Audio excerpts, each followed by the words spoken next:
No es casualidad que nosotros estemos acá. Y no es casualidad que a nuestra vida llegue esta palabra. Seguramente es la palabra oportuna que todos nosotros estamos necesitando. Y vale la pena decir que cuando hemos perdido la fuerza, incluso la esperanza, necesitamos un aliento de vida, una luz. No nos la sabemos todas, una pista en el camino. Porque es que el camino es largo. Y decía la primera lectura del domingo, y te falta mucho por caminar. Y entonces cuando nos presentamos delante del Señor frágiles, miserables como somos, solamente nos queda decirle a Él: ayúdanos pues, háblanos. Porque es que a veces este camino es muy confuso.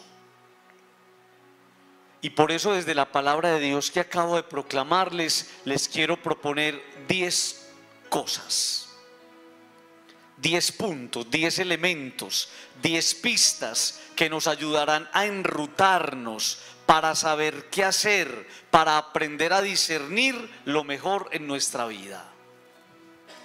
Y quiero que cada uno con su corazón atento en el Señor, pensando que Dios le está hablando a usted.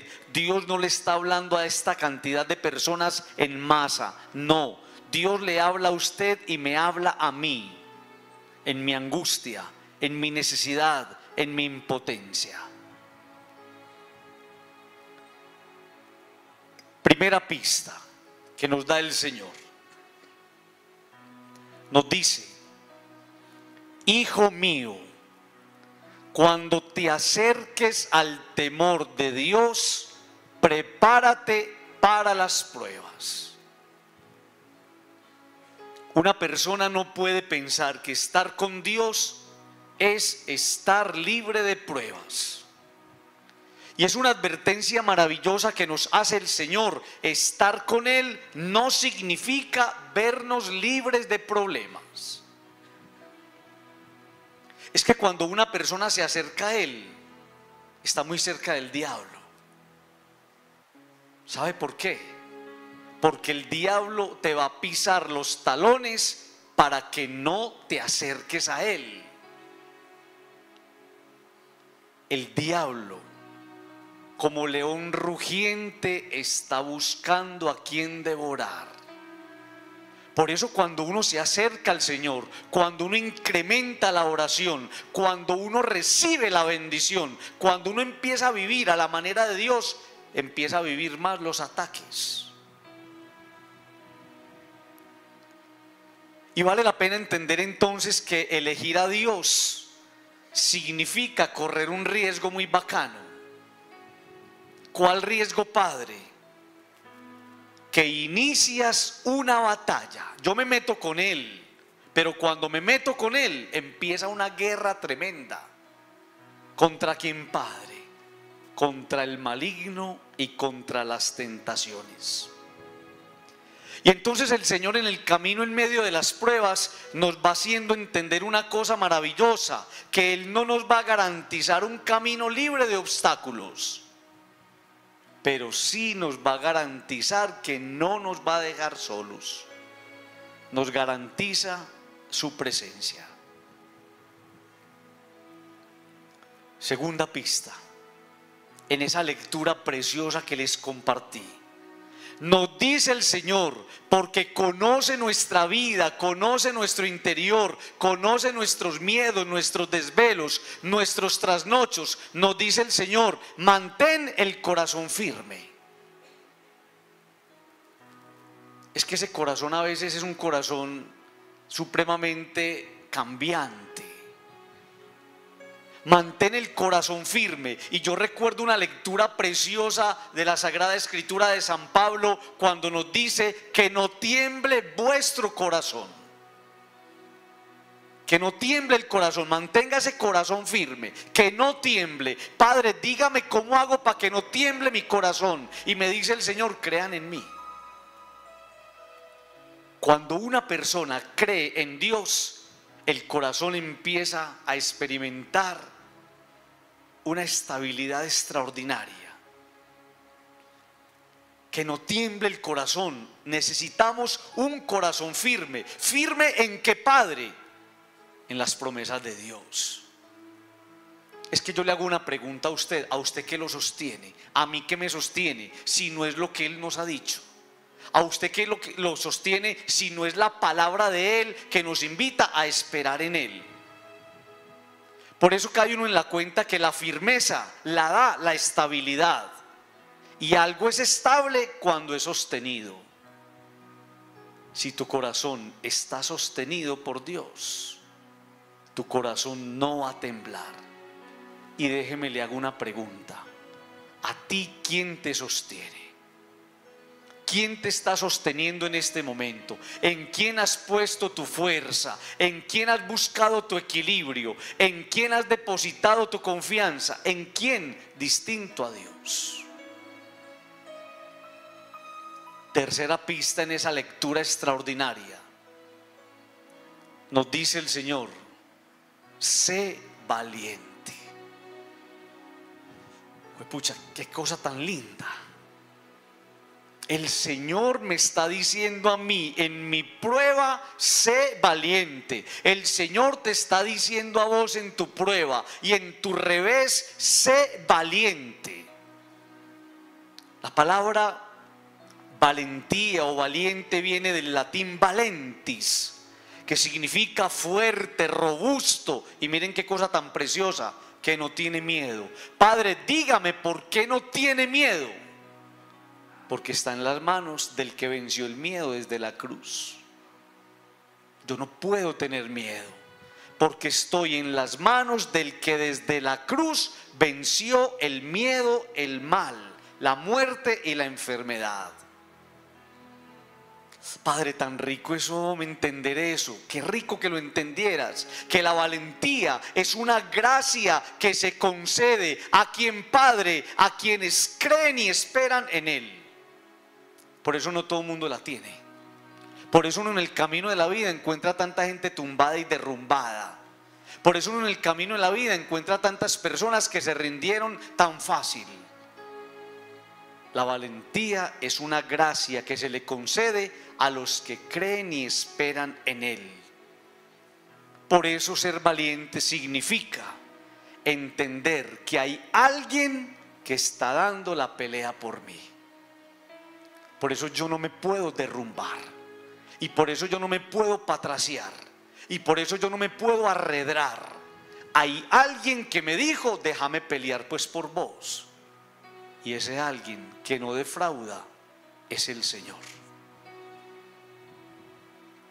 Cuarta pista, para fortalecernos, para vencernos, para no desanimarnos, nos dice el Señor, no te asustes en el momento de la prueba.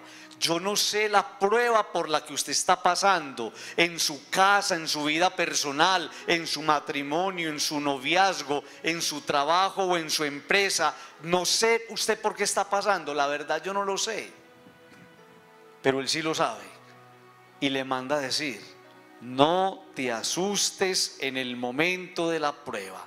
Padre, deme una razón para no asustarme, que los resultados no dependen de ti. Usted no ha caído en la cuenta de eso.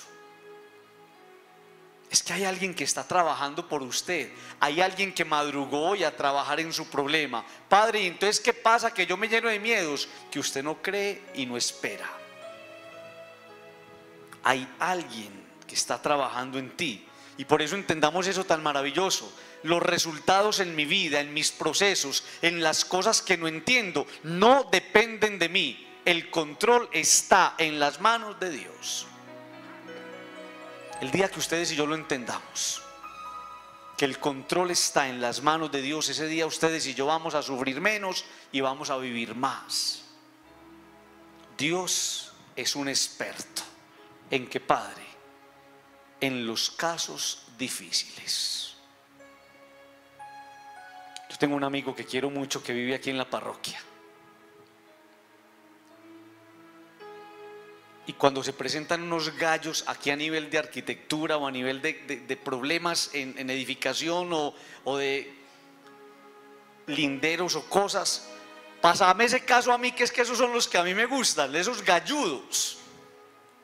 Esos son los gallos que le pasamos a él. Los casos difíciles que usted siente que no tienen solución, que le superan sus expectativas, que a veces sientes que no vas a tener control y capacidad de manejo, son los que le encantan a Dios.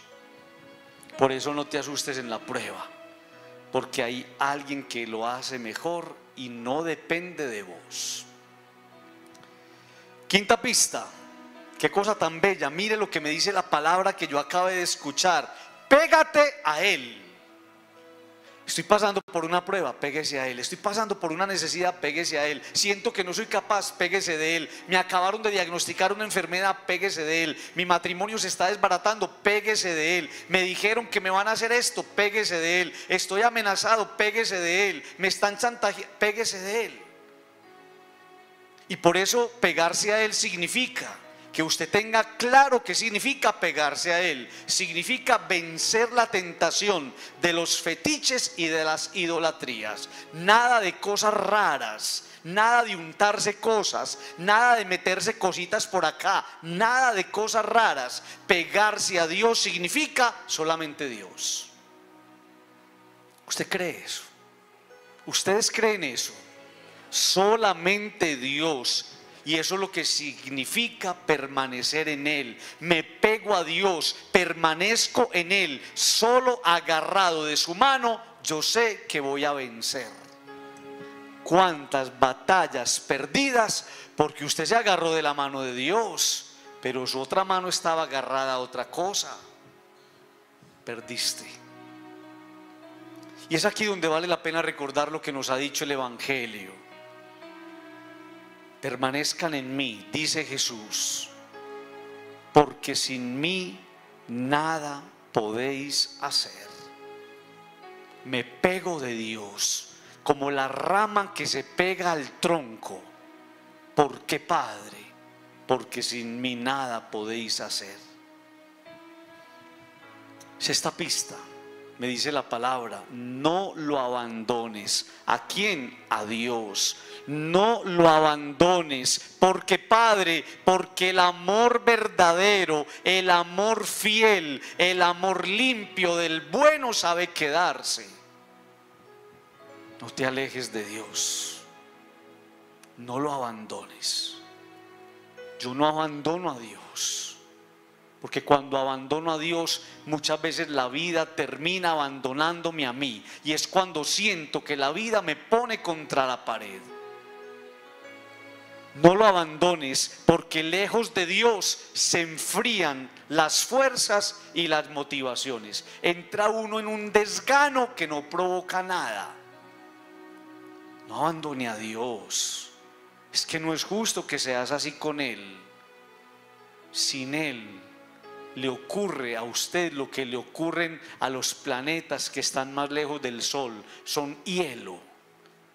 Y hay vidas de personas que son eso: frías, témpanos que no provocan nada. Y miren qué cosa tan triste.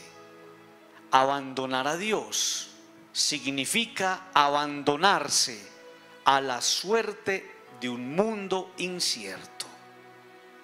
Con Dios vos estás seguro. Cuando te abandonas de Dios y abandonas a Dios, quedas a la deriva, a la suerte de un mundo que va a coger y te va a dar una patada donde vos y yo sabemos. Séptima pista. Mire qué cosa tan bella. Acepta cuanto te suceda. Padre, a mí me cuesta tanto eso, hombre. Claro, ¿sabe por qué le cuesta? Porque la aceptación es una gracia. ¿Y qué es eso, Padre? Es leer en clave de fe los designios de Dios. Por alguna circunstancia que usted y yo no entendemos, eso está pasando. Pero Dios sí lo sabe. Y eso es lo que se llama aceptación. Aceptar es decirle a Dios que esperamos en Él, que todo lo hace bien. Es que yo no estoy esperando en el Señor de la esquina. No, ese Señor me va a quedar mal, hombre. No, yo espero en el Señor de arriba, que Él todo lo hace bien. Aceptar significa creer que todo lo que sucede en Dios tiene un feliz desenlace. Eso es aceptar.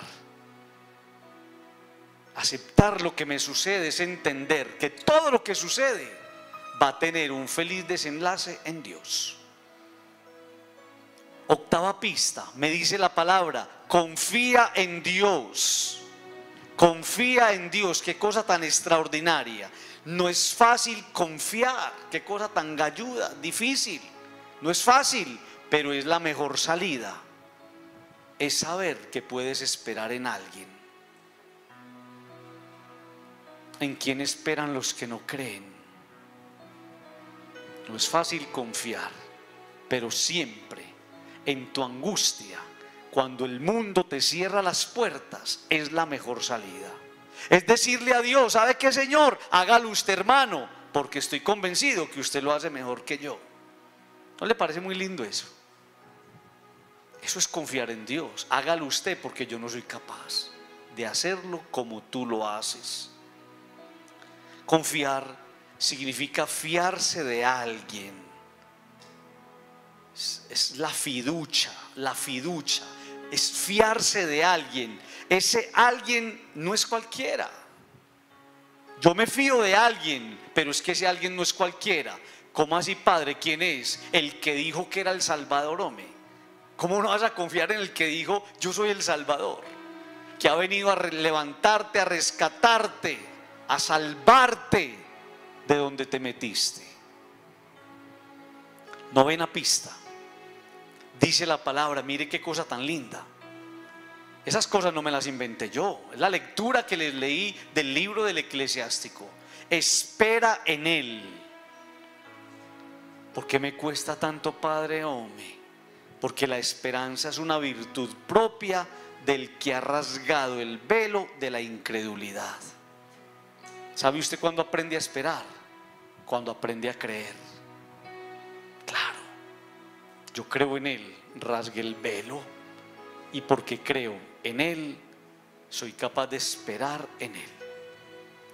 Esperar significa que he tomado una decisión, cual padre, la más inteligente que podría tomar una persona en cualquier rincón del mundo. ¿Cuál padre? Dejarlo todo en sus manos. Dígame usted, ¿en qué mejores manos va a estar tu problema? ¿En qué mejores manos va a estar tu dificultad? ¿En qué mejores manos va a estar tu tristeza? ¿En qué mejores manos va a estar tu enfermedad? ¿En qué mejores manos van a estar tus hijos? ¿En qué mejores manos va a estar tu matrimonio si no en las manos de Dios? Padre, ¿y por qué esas son las mejores manos? Porque la esperanza en Dios no defrauda. La esperanza en Dios no defrauda. Siempre señala un camino.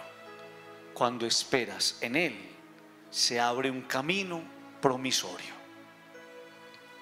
Décima pista, y así termina esa lectura. Qué cosa tan bella. Mire esto: Él iluminará vuestros corazones. Qué cosa tan bella.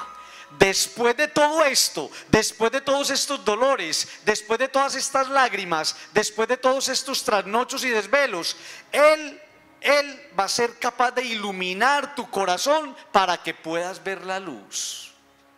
Después de todo esto vendrá la luz, y el corazón fortalecido se llenará de confianza. Entonces vos, que has estado como aturdido, sabrás qué hacer, cómo proceder, qué decir o qué responder. Y tu vida, que andaba en tinieblas, por fin va a ver con claridad. Cierre sus ojos.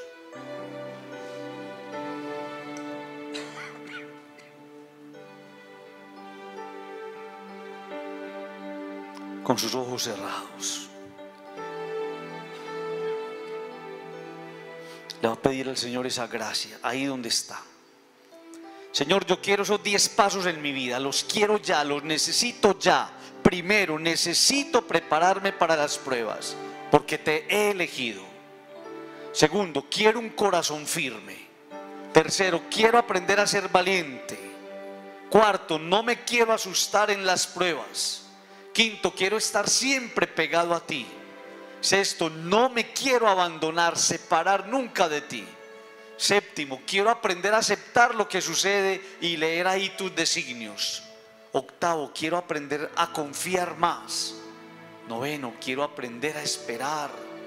Y décimo, quiero la luz, porque estoy cansado de vivir a oscuras. Señor, yo necesito esa ruta en mi vida. Señor, yo necesito esa palabra en mi corazón. Señor, yo necesito tu asistencia en este momento. Señor Jesús, enséñame a esperar en ti, en medio de las pruebas y en medio de las dificultades. Ya sé por qué me trajiste esta noche a este lugar, porque mi corazón ha estado a oscuras y solamente se llenará de luz cuando sea capaz de abandonarme con confianza en tus manos. Con Jesús, ahí donde está, y vas a vencer la tentación de la distracción. Si quieres cerrar tus ojos un momento y traer a este altar delante del Señor en su presencia tu necesidad, tu inquietud, tu tristeza, tu dolor, tu alegría, tu impotencia, tu proyecto, tu emprendimiento, los nombres, los rostros de las personas que tanto amas, lo vas a hacer. Y lo vas a hacer porque Dios te estaba esperando. Porque seguramente tus inquietudes y tus necesidades en algún momento te las llevaste para otro lado y has ido entendiendo que lo mejor es traérselas a Jesús, porque Él está orando, porque Él está trabajando, porque Él no se cansa de trabajar, porque Él todavía no ha terminado, porque Él está haciendo su obra y la está puliendo, porque puede que hayan desajustes o que hayan cositas que no funcionan bien, pero Él es el hacedor, Él es el que tiene el control. Creyéndole a Dios, no importa cuál sea tu problema, no importa cuál sea tu necesidad, no importa cuál sea tu tristeza o tu impotencia, no importa ni siquiera cuál sea tu enfermedad, Dios está obrando. Y usted le va a decir eso a Él. Le vas a decir: estás obrando en mí, yo lo sé. Estás obrando en mí, yo lo siento. Estás obrando en mí, Jesús. Y si necesitas que haga su obra en otra persona, mentalmente vas a decir el nombre de esa persona. Estás obrando en fulanito de tal. Estás obrando. Estás haciendo en esa persona tu santa voluntad. Cada uno en fe, abandonado en Dios, dígale al Señor: Señor, estás obrando. Estás obrando. Vamos todos.